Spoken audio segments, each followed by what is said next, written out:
பத்தி அல்லாஹ் தன்னுடைய இதை சொல்லும் போது ஹதீதுடைய 57வது அத்தியாயத்துல அதுக்கு அது மதீனால இறங்கினது இரும்பு ஹதீதுன்னு சொல்லிட்டு அந்த அத்தியாயம்.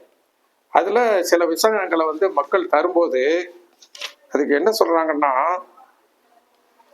முந்தியவனும் அவனே பிந்தியவனும் அவனே, ஏன்னா பகிரங்கமானவனும் அந்தரங்கமானவனும் ஆவான்.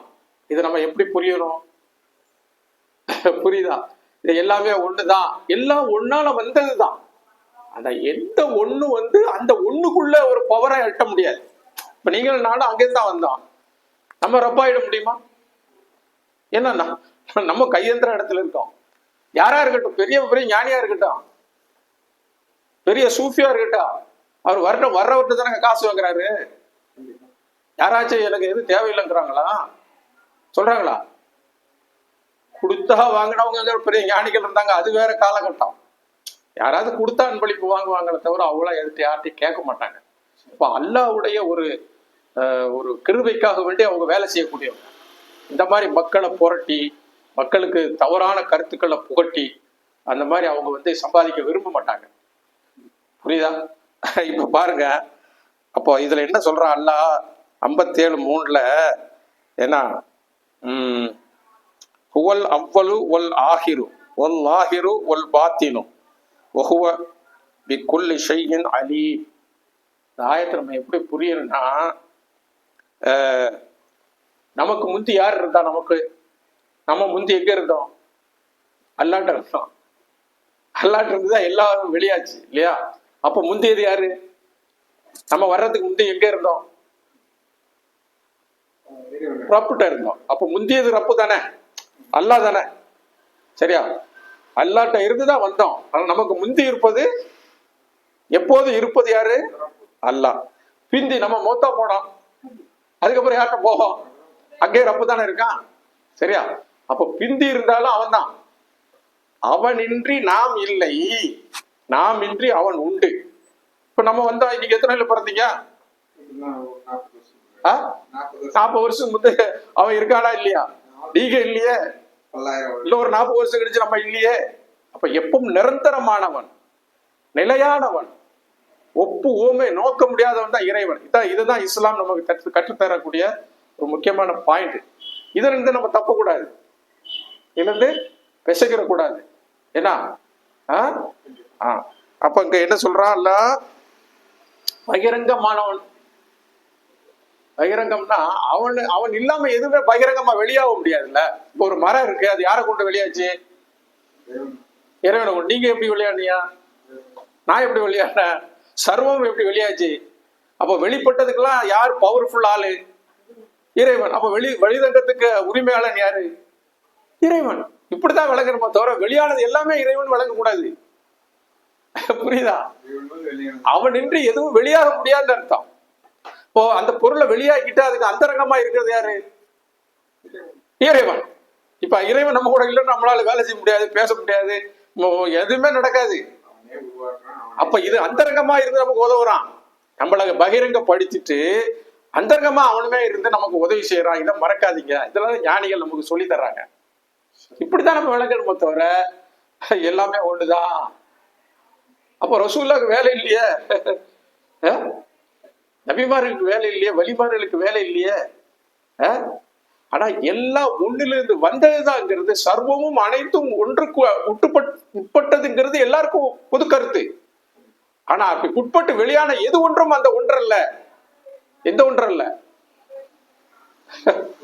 பூர்வீகமான அந்த பவர் உள்ளது அல்ல. அதனாலதான் நபிமார்கள் தன்னை அப்துஹு வ ரசூலுஹுன்ட்டாங்க. பெரிய பெரிய ஞானிகள் நான் வந்து குத்துபு, நான் ஒரு ஒலியுல்லா, இப்படி தன்னை என்ன செய்யறாங்க? ஒரு அடமொழிக்குள்ள வச்சுக்கிட்டாங்க. அப்படி சொல்லக்கூடாது. எப்படி சொல்லக்கூடாது?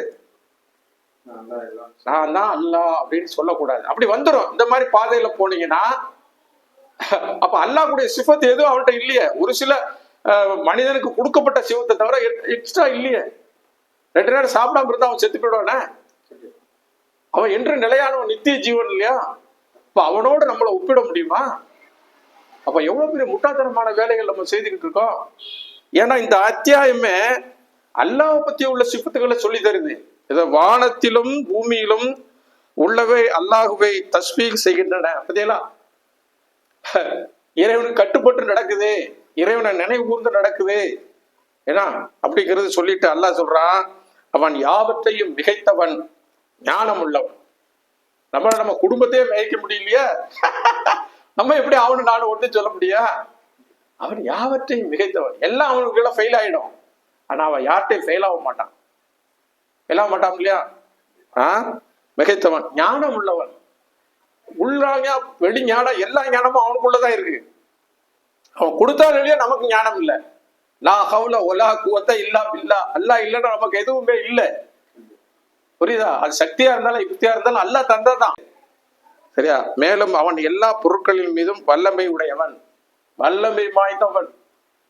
நீங்க ஒரு 1000 பேர் உங்கள்கிட்ட சிஷியனா இருந்தா நீங்க எல்லா வல்லமை உடையவன் நினைச்சுக்கிட்டு பேசுனீங்கன்னா இப்படியே, அவன் சர்வத்துக்கு வல்லமையானவன் இல்ல. ஒரு 2000 பேர் சுபானல்லா சுபானா சொல்லிட்ட உடனே உங்களுக்கு ஜதுக்கு வந்து நீங்க எல்லாம் பேசிடுறீங்க. புரியுதா? இது தப்பு இல்லையா? அது தப்பு இல்லையாங்க.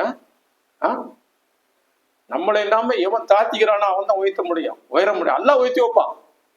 ஆனா உயர்றதுக்காக தங்களை தாழ்த்தல்ல. இறைவன் உண்மை தன்மையை நினைத்து அவர்கள் தங்களை தாழ்த்திக் கொள்கிறார்கள். ஆனா அப்துஹு ரசூலுஹுன்னு சொல்லி ரசூல்லா சொன்னது மிக உயர்ந்த ஞானம். ரசூலுஹு அப்துஹுன்னு சொல்லல. முதல்ல நான் அவனுக்கு கட்டுப்பட்ட அடிமை. புரியுதா? எல்லாமே அவனுக்கு கட்டுப்பட்டது. இதை உணர்றதா அடிமை. அவனை மீறி எது நடக்க முடியுமா? அப்போ அல்லாஹ் இதை சொல்லிட்டு வரும்போது இந்த 3வது அத்தியாயத்தை சொல்றான், அவ்வளவு ஆகிருக்குங்கிறதெல்லாம். அப்ப இதை மட்டும் எடுத்து வச்சுட்டு பேசுறாங்க. இப்ப வேதனையா இருக்கு. யூடியூப்ல அதை கேட்கும் போது வேதனையா இருக்கு. சரி, என்ன செய்யறது? இது மாதிரி உங்களை மாதிரி ஆள் வந்தா அது கிடைச்ச முடியுது. ஒரு விளக்கத்தை தரத்துக்கு வாய்ப்பு ஏற்படுது. அதுக்கப்புறம் சொல்றான் 4வது அத்தியாயம், எத்தகையவன் என்றால் வானங்களையும் பூமியையும் 6 நாட்களையும். நம்ம வானத்தையும் பூமியையும் படைச்சோமா? அப்ப எல்லாம் எப்படி ஒண்ணாக முடியும்? வானத்தையும் பூமியை படைச்சிருக்கியப்பா? இல்லல்ல. என் தம்பி புரியுதா? அப்ப அல்லாஹ் தன்னுடைய சிபத்தை சொல்லிட்டு வரும்போது, அவனோட அத்தாட்சிகளை சொல்லிட்டு வரும்போது அதை நமக்கு எடுக்க கூடாது. இதை கொஞ்சம் நல்லா புரிஞ்சுக்கிட்டான். கடைசியில் அல்லாஹ் அந்த 5வது அத்தியாயத்துல வானங்கள் பூமியின் ஆட்சி அவனுக்கே உரியது, காரியங்கள் அல்லாஹ்வின் பக்கமே மீட்டப்படும். காரியங்கள் எல்லாம் எங்க போகும்? அல்லாஹ் கிட்டத்தான் போய் சேரும். எனவே நம்ம என்ன செய்யணும்? நல்ல விதமாட்டு நம்ம நல்ல செய்திகளை கேட்கணும், நல்ல விஷயங்களை எடுத்து நடக்கணும். குறைஞ்சபட்சம் மக்களை வழி எடுக்காம இருக்கணும். நமக்கு எது தெரிஞ்சதோ அதை கொண்டு மக்களுக்கு என்ன செய்யலாம்? வழிகாட்டு.